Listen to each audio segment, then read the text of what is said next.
Hey, Spuddies, PotatoMcWhiskey here, and welcome back to Civilization 6. Not a whole lot going on right now, just a little bit of housekeeping, grabbing things like machinery, apprenticeship. I would like to pick up military engineering. I have picked up aqueducts, but I don't think I'm going to be able to build one in time to really get use out of it. Not a big deal, it'll be fine. This actually represents a very good opportunity for me right here. Greece doesn't have any units to actually conquer the city. So I'm going to go ahead and declare war on Mohenjo-Daro and see if I can't snipe it with my galley. I don't know if this is going to work out, but if it does, it'll be a huge win for me. There we go, nice. So we did in fact steal the city and we're not having any loyalty problems, again, because we have that cultural alliance with Greece taking care of that problem. So we essentially just got a city for free. We did have to kill Mohenjo-Daro, which in an ideal world would be a city that we keep around, but it was going to get killed by Greece, so I feel like this was the best outcome, for me at least. Monarchy has been finished researching, and that is the government we're going to want to plug in. The hard part is I am going to have to lose urban planning. Well, it's not that big of a deal, but monarchy is really, really nice for a few different reasons, mainly because it allows me to plug in the limes card, limes, as I like to call it. We'll have the colonization and the serfdom card plugged in, and we'll also plug in a couple of other nice things like conscription to save ourselves a little bit of gold. And sure, why wouldn't we also just plug in bastions just to keep ourselves safe? I don't really see anything else I could plug in that would really have a big impact on me right now. So right now things are looking pretty damn good. I do need to make sure that I keep this relationship with Gorgo going. She could very easily become an enemy of mine, so I have 24 turns to get powerful enough to withstand any attack that she could throw at me. We have researched civil service, we have feudalism, and we have divine right. So these are some very, very key early game technologies. Now I would like to get humanism and diplomatic service, humanism to be able to build art and archaeological museums, and diplomatic service to be able to get spies. Saladin has denounced me, which I am not super happy about. I think that's mainly because I actually conquered the city-state, which gave me grievances with a few different civs, as far as I can tell. Yeah, I've got a few grievances against him. Now, how did I get those grievances? Let me have a look here. I broke a promise. I think that was a settlement promise. Not a big deal. They will drain over time. I'm losing 8 of them per turn, which is a pretty decent amount to lose per turn. We also just finished a Theatre Square Festival, which has pumped us up in terms of Great Rider points. I'm not going to do another Theatre Square Festival. The amount of things that I need to build is kind of getting really, really large. But what I will do is I am going to switch away from military engineering, and I'll just start to work my way up towards mass production and, in particular, industrialization. I want to get this aqueduct because this will provide adjacency bonus to all of these districts in here. And, you know, I could actually slap in an industrial zone here if I really wanted to. I could also put in a really good campus and stuff like that. There's a lot of room for good districts in here. I think the industrial zone could be a very interesting one, although this could also be a dam. It's a hard choice to make, all things considered. I could also go ahead and try to build the pyramids in here, although I would need to maybe I would buy a tile and try to build the pyramids. It's a 14-turn build, and it will make my builders more efficient. It's pretty late into the game to pick it up, but I'm going to give it the attempt. Osaka does not have very good tiles to work, so it might be worth it to purchase some stuff in here. In particular, a place like Sendai could use a fishing tile and a thing here. Although it is at its growth limit, so that's not really a big deal. Probably the best way I could improve this city is to just purchase the monument, which would allow it to keep growing, and then just grab it like this tile. It's not going to have any more production, but it will keep growing and be able to actually eventually work this tile, for example. And then I'll just pop this builder over here to get that tile improved so that it has a surplus of food and production. Just finished the pyramids in here, or well, I say finished, they were just taken away from me. So we didn't manage to get the pyramids, not a big deal. I might go for a settler in here because as I'm exploring more and more, I'm revealing more and more terrain that I could potentially sneak settlers over to pick up, in particular down here in the southern area.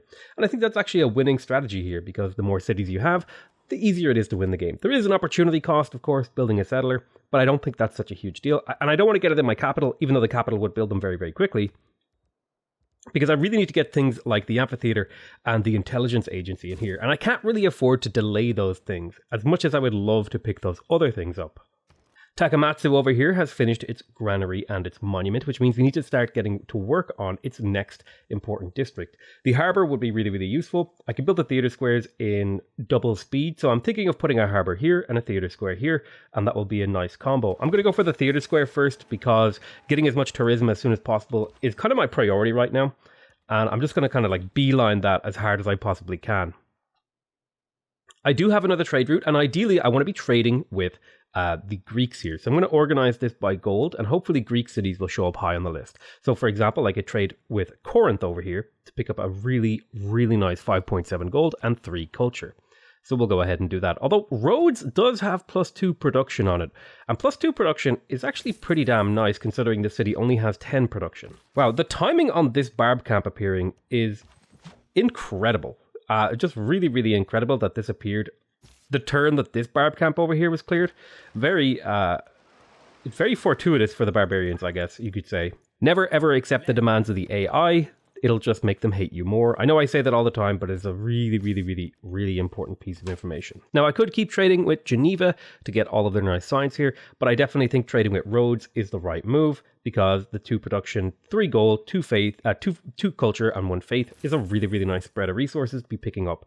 I am going to be getting some more trade routes soon, so I'm looking forward to that. It might be worth it to save up gold to purchase that really, really quickly and get my trade routes rolling in a big way. Another catastrophic eruption. Now, 3 people did die, which, you know, is far from ideal. However, we did get a whole bunch of extra yield. It's starting to look even crazier in here. I'm a big fan. Big fan of that. Let's go ahead and clear this barb camp. I attacked with my swordsman, and then we'll clear it with the warrior. Get +3 era score and a bit of gold, as well as a little bit of experience on these guys. The experience is less important. More importantly, I'm able to settle this city relatively safely. It's not the most amazing city in the world. No, I agree. But it does open up opportunities for me to put more seaside resorts on these tiles later on. I did kill a seaside resort by putting this here, but I think getting the extra adjacency on the culture district is worth it. Let's go ahead and pick up this tribal village, and it was +1 population. Not the most amazing tribal village you could find this late into the game, but you know, I'll take whatever I can get. Gilgamesh is requesting an aid request. I'm going to go ahead and agree to that, and let's send him some delicious, delicious gold. And the reason why I accept these things is because all of the other AI will start wasting production on gold, sending it to Sumeria, and then I can trade Sumeria and take that gold away, so in essence, they're sending gold to me. We just completed another Theatre Square Festival, which has us right on the brink of getting our next rider. I think it is worth it to take a moment here to get the granary, because that would allow the city to not only grow to 8 population, it would also allow the city to build another district. So I'm going to take the time to get that granary, and that'll be a good move in my opinion. Okay, so I'm going to go ahead and pop a mine right down here in Sendai so that this city has a good spread of production and food. It's not ideal, far from ideal, in fact, but it is a little bit better than the city was. I'm going to pop another city down here on the dies. Now, the dies, you could make an argument about settling on the dies, but I do think it is a worthwhile thing to do. Pretty much everyone has no gold right now. Gilgamesh has a little bit of gold. How would you like to buy some dies? He will pay 4 gold per turn for dies. Okay, excellent. I will give him those. The Ottomans have actually not enough resources, so I wonder what they would give me. Okay, he does not value iron. How does he value horses? It might just be that he just doesn't want to trade with me, which, that's fine, right? You don't want to trade with me, that's okay. That's cool, that's on you. But maybe, yeah, it looks like they just, because I'm denounced by them, they really don't want to trade with me, which kind of tells me I might want to get my hands on a unit or two. I'm going to go ahead and start, maybe get a horseman or a crossbowman. I might get like an extra swordsman, horseman, and crossbowman somewhere up here, but down here, these cities are just so weak, they need as much help as possible. What I'm actually going to do is I'm going to move Magnus down to Gifu, because Gifu has a bunch of chops that we can use to pump out a couple of extra settlers, and we just need to grow the city a little bit. And I can do that by harvesting this tile right here, the jungle, fast grow the city, and then get to work on building a settler. So I guess we'll just throw down a monument here so the city acquires more tiles, you know, automatically, and I don't have to spend quite so much gold expanding the city's borders. Now, something else we're going to need to research is castles and siege tactics. These are 2 really, really important technologies, and I think I'm going to get to work on picking those up now, actually. Yeah, I think those are important enough. We'll get to work on castles. We should really be building those walls for the sort of... Okay, that's dangerous. Yeah, but we should really get to work on building walls and stuff like that to be ready for the big culture push that's coming up. There's guilds, which gives us access to some pretty good cards, but more importantly, it leads nicely into medieval fairs. Not only that, but we grabbed ourselves an extra governor title. I'm not sure who I want to pick up now. I feel like Moksha could be really good if I went for Divine Architect. It would allow me to spend my faith to purchase districts, but I like to use my faith for rock bands and naturalists. It's kind of a hard decision to make. Maybe it'd be worth it to pick up Amani. I could put her in one of these city-states like Preslav or maybe Armagh. Yeah, maybe I'll pop her down in Armagh. Yeah, I think that's a pretty reasonable thing to do. Although, man, it's really hard. Liang is very useful all the time. So I think I'll just pick her up and maybe I'll pop her down in Shizuoka. So that's like, if I need a builder in this area, I could just buy it at Shizuoka and get an extra builder charge out of it. So I think that's a pretty reasonable expenditure of a governor title as well. Like I was saying over here in Gifu, we're going to harvest this. That will immediately bring this to a 2-population city, which is exactly what we want. And the monument will finish around about the time Magnus is established. So everything lines up for us to crank out an extra settler out of that city. Here we have it. We have entered into the Renaissance era. And in particular, we entered into it with a golden age, which is a very, very nice thing. Because it is a heroic age, we get access to monumentality, we get access to Hic-Sunt Dracones, and reform the coinage.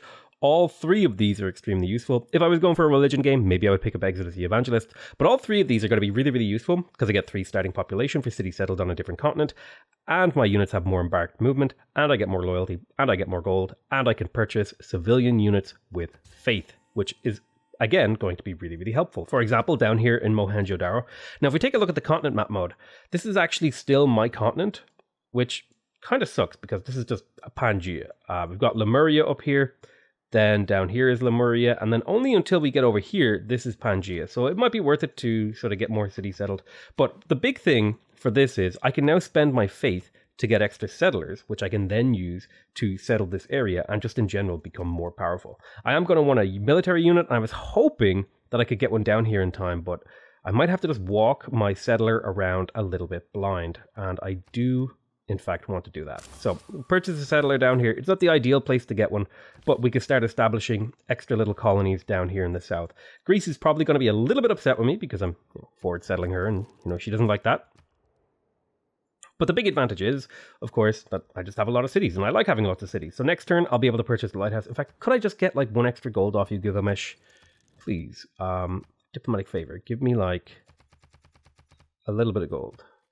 Yeah, okay, that's fine. I'll give you 12 diplo favor for a little bit of gold, and then I should be able to come over here, purchase myself the lighthouse, which will give this city not only housing, but extra food on all of its, water tiles, and also give me access to getting another trade route. And I can get that trader in 6 turns. I could probably purchase the trader pretty quick in like 3 turns, but I'm okay waiting for the trader. So I'm just going to hard build it. Go ahead and pop down a lumber mill on this tile. This city is starting to look pretty good. It's not in an incredible position, right? All things considered, but it's looking okay. It's looking like this is going to be a city that'll contribute to my win condition. Let's go ahead and shoot this warrior right here. This guy should have a promotion very soon, so they'll be able to tank quite a bit of damage over here for me. Okay, the Ottomans actually want to buy iron off me, and I will sell them. That 3 gold per turn doesn't look like much, but that's 90 gold over 30 turns, and that extra little bit of gold adds up over time. We also got our second great writer, which is fantastic. Let's go ahead and start creating those great works of writing.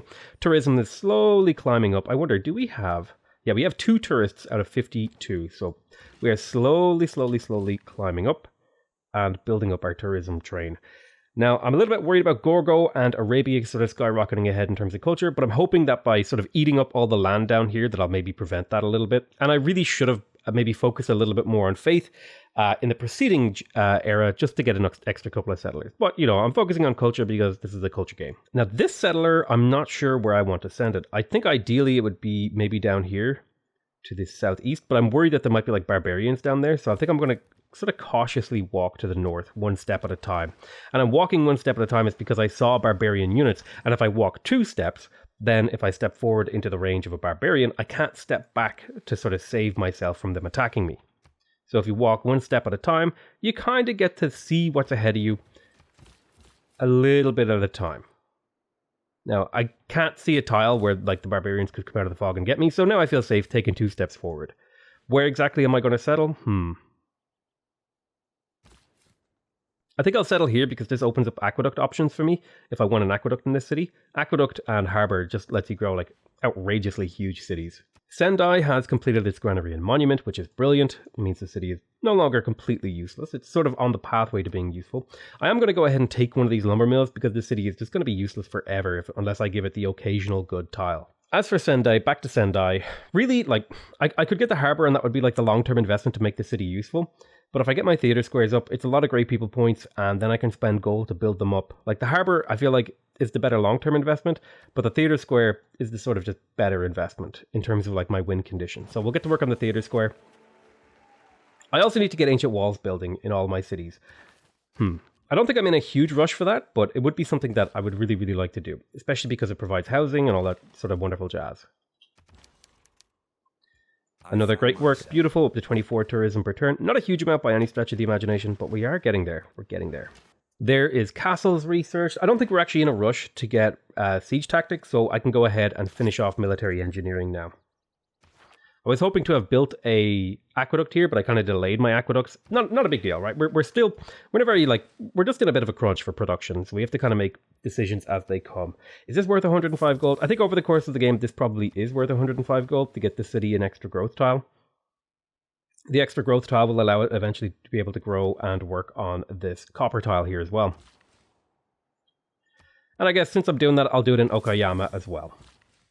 So my cities need help, and it's time I started directing some resources over to help them out. There is a settler here.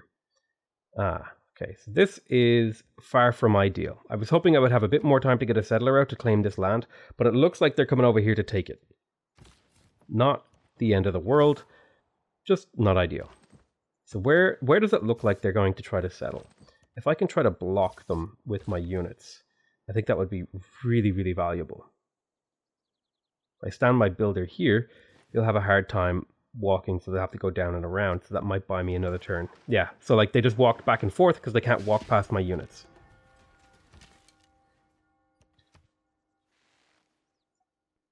So that bought me an extra turn to do this, which will allow me to chop a settler very, very slowly. It'll take 2 chops to get that out, but maybe I can block it again so the settler gets confused, and I'll be able to chop out my settler next turn and get my one walking over to claim this piece of land.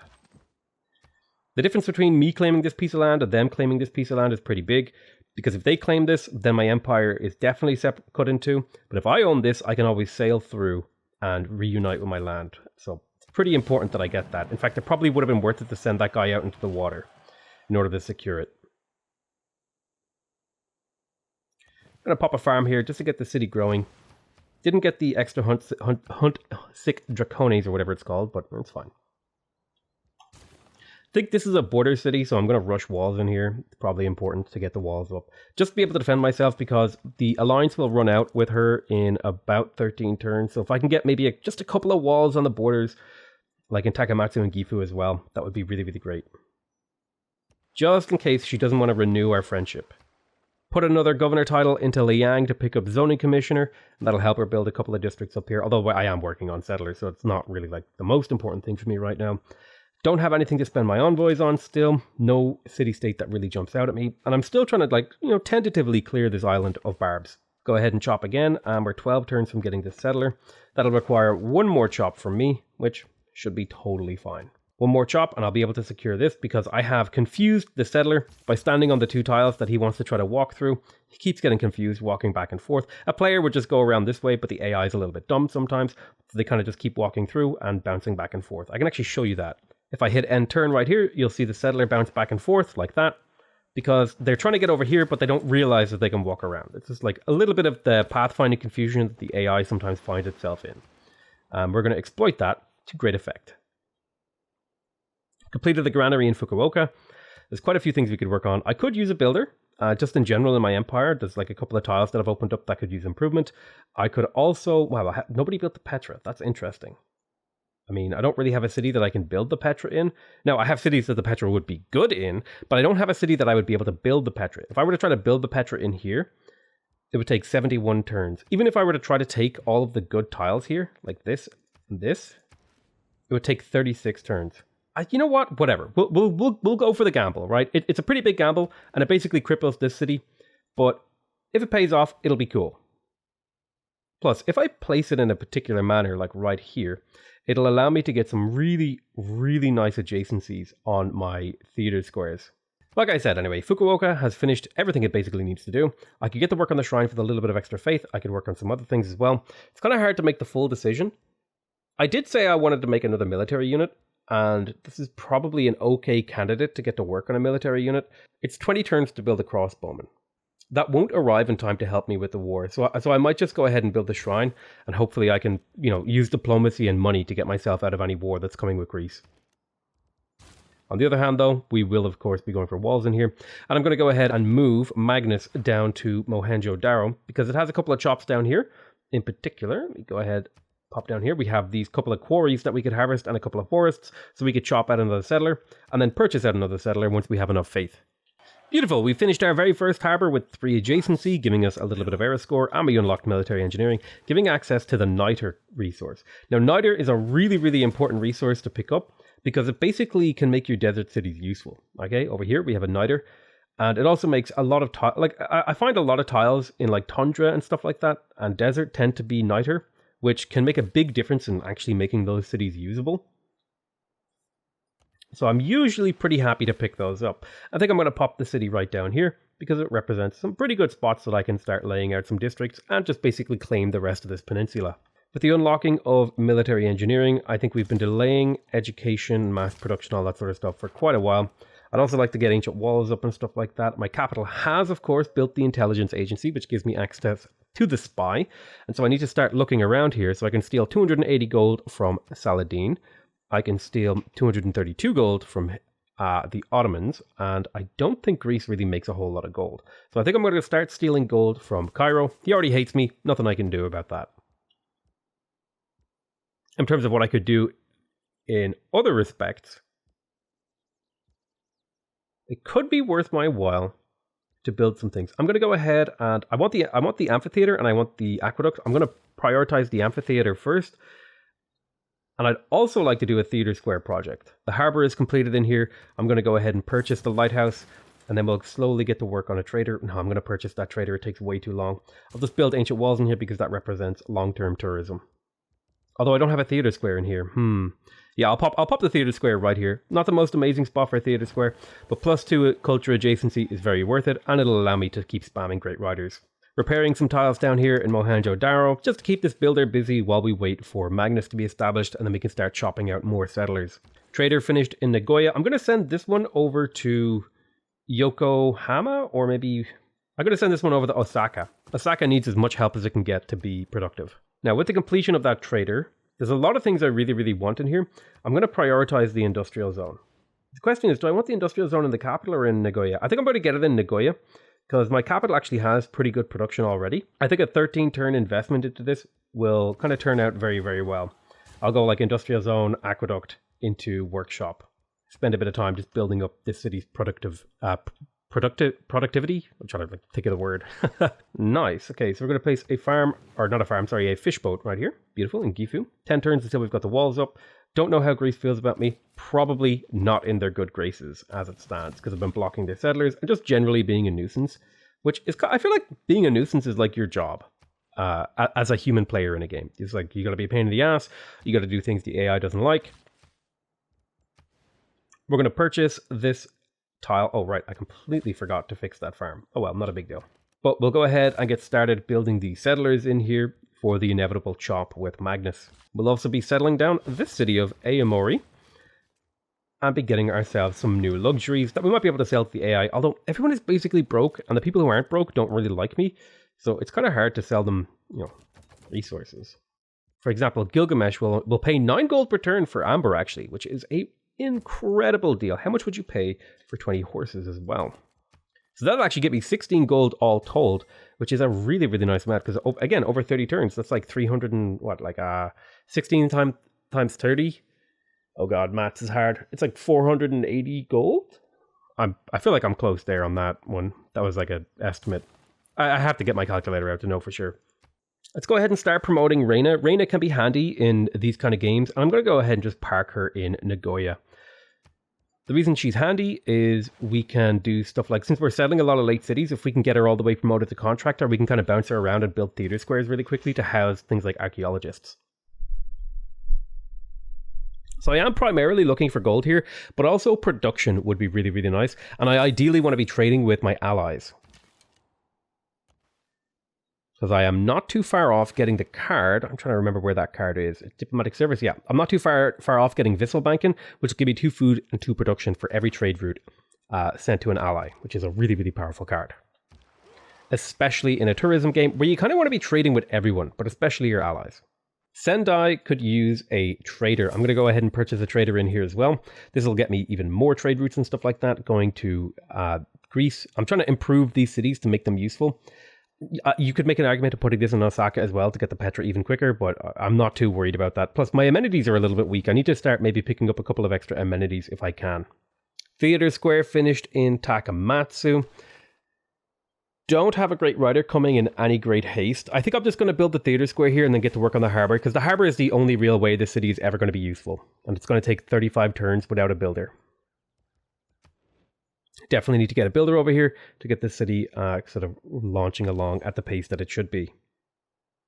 Again, trading with roads. It's not the best trade route, but it has the best spread of resources. Production, gold, culture, and faith. There we have. We completed the Renaissance era Civic of Humanism, which is the very first one, which importantly gives us access to things like the Archaeological Museum and the Art Museum. And typically, I try to only build enough art museums to cover my needs. Like, for example, right now, I could really use an art museum to house Hieronymus Bosch. So I'll probably get to work on an art museum relatively quickly. I also want to pick up diplomatic service to get the ability to construct another spy. Spies are always really, really useful in basically any victory type that you're going for. And I'll pop down a lumber mill in Takamatsu because this city just needs production. It could probably use the fishing boat here as well. Looks like Mohenjo-Daro has established Magnus, which means it's time to start chopping out another settler. Now, I would also like to faith purchase a settler in here, which I will of course do, because there's definitely room for settlers down here. Now, the one big drawback of my empire is that it's starting to get to a sort of size that it might be hard to defend it. But I'm hoping that I can kind of just sidestep that problem with diplomacy. I knew it. I called it, dude. I knew it was Korea. I knew that Korea was in this game. Look at that science per turn. That is ridiculous amounts of science right now. That is going to be a huge pain in my ass to deal with. I'm genuinely upset by that. Really, really annoying. It would take 33 turns to get ourselves an art museum. So I feel like I should work on other things. Like, for example, I could get an industrial zone in 14 turns to get me +5 production, which is a huge increase to the productivity of this city. Ideally, I would like to get a harbor, but industrial zones are just going to be kind of how I dig my way out of my production problem as Japan. Don't really have any other viable options.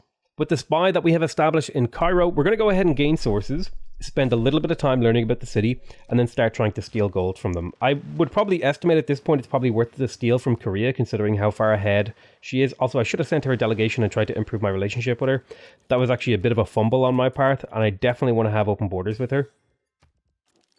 So I definitely need to stay on top of that. Sometimes if it's like late into a game, I kind of forget that I'm supposed to do some of that kind of stuff. But it's not the end of the world. She also has gypsum. How much would she sell it for? 5 gold per turn for a unique luxury that I don't have access to. I'm going to buy that. Okay, sweet. We got our very first Great Admiral. This is Themistocles, who will produce a quadrireme. Let's go ahead and make him appear. I'm going to teleport him down to the south, because I could use another quadrireme, because there was, in particular, a couple of barbarian units down this way that I needed help clearing out, and a trireme, or a galley rather, can't do it on their own. Purchase another tile for Mohenjo-Daro to go ahead and harvest out another settler. 9 turns until that one is finished. I should be able to find another forest in time. Gorgo is pretty happy with me because I have a high faith income. I'm pretty happy with that because I want to keep her happy, right? I've got to make sure that she is in my favor. I got to wait 2 more turns. Now, I also need to improve my relationship with Korea. She's not a huge fan of me right now.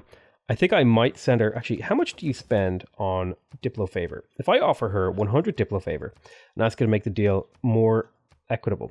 She actually looks like she's willing to pay a slightly higher than 50% rate. I think this is the point in the game where it might be worth it to just have a little look around. Gorgo is broke. I don't need to offer her anything. Gilgamesh is also broke. How much would you pay for 10 Diplo Favor? You'd give me 38 gold. So he really doesn't value it. It looks like Korea, out of all the civs in the game, values Diplo Favor the most. So I'm essentially going to try to take all of her gold with about 150 Diplo Favor. Looks like it's a little bit more. Yeah, 173 Diplo Favor for essentially all of her gold. I mean, I guess I could, in theory, add a couple of extra points and take literally all of her gold. So Korea is now broke. That's going to be helpful. That should kind of impact her civilization a lot. More importantly, I'm now getting a huge amount of gold from trading with her. You see that we're getting 240 gold per turn on turn 139 by trading with the AI. That's why this is how you have to beat the AI on Deity. There's really no other way. You kind of have to just kind of like exploit their movement logic. You have to do everything that you can to get an advantage over them. Now, in terms of where we're going next in technology, we want to avoid picking up, I believe, I'm trying to remember, where does limes go obsolete? Limes now goes obsolete at ideology, but ideally I want to get up to natural history, right? This is going to give me archaeologists. Those are pretty key for me winning the game. Archaeologists give basically the best production to, tourism production to tourism conversion rate in like the entire game, in my opinion. And I just really, really like archaeologist-based strategies. Now, I have a settler up here, but he's a little bit far away from where I need him at this point, so I'm going to have to figure out how to get them down there. Probably going to be some sort of naval shenanigans, so I'll get them over into this city to go jump into the sea and start sailing around.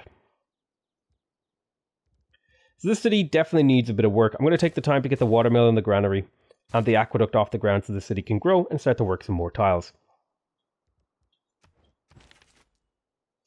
Great Artist has been completed. And actually, now that I'm thinking about it, it's probably better to just go for the art museum in here. The Theatre Square Festival would just kind of have me in a bigger problem needing art museums. Let's go ahead and produce a quadrireme here that I'll send around to help scout out things with these guys down here to the south. A little bit of exploration is going on. We've started to clear this island of barbarians. It's taken a long time considering I'm using like a low-tech archer to do it. But we are slowly but surely clearing that place out. Now we completed the Theatre Square over in Sendai. Really do want the harbour in here. I'm going to just sit on the Theatre Square because my hope is that I'll be able to just purchase some of the things I need in here. That's kind of like why I'm hoping, that's why I'm like aiming to get as big of a gold income as possible at this point in the game. To start making up for like how crappy some of my cities are by just purchasing my way out of my problems. Let's go ahead and settle on this wheat tile. And we'll soon have another builder. In fact, we'll have a builder this turn. If I buy right there and I harvest, that should be another settler. And the cool thing is these guys come with free builders. So it's essentially a never-ending cycle of getting free settlers and builders, right? Mohenjo-Daro does in fact have a harbour, which means it would be worth it to purchase a lighthouse in order to get more food and, more importantly, the extra trade route that provides. In terms of cities that could use a lot of productivity, one thing I completely forgot to do is to plug in the Vissel banking card, and that is so valuable, I'm willing to spend the 75 gold to get that done this turn. I could use the exploit to get free government changes, but some people complain when I do that, so it's like whatever. Now, I really want a Theatre Square. I also want a lot of other things in here. In particular, I have a fully built harbour, and what else do I want? The watermill will be great for a long-term investment. I think there's an argument to be made for getting my hands on a campus. I don't really have the gold to purchase tiles in here this turn. So I'll just slowly build a watermill and then we'll come back to the city and do a bit of work on it.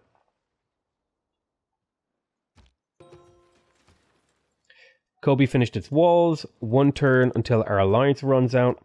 And you know what? I think on that little bit of a cliffhanger on whether or not Greece hates us at the end of this alliance is gonna be how we end here. I love you all very much, and I'll see you guys next time. Bye-bye!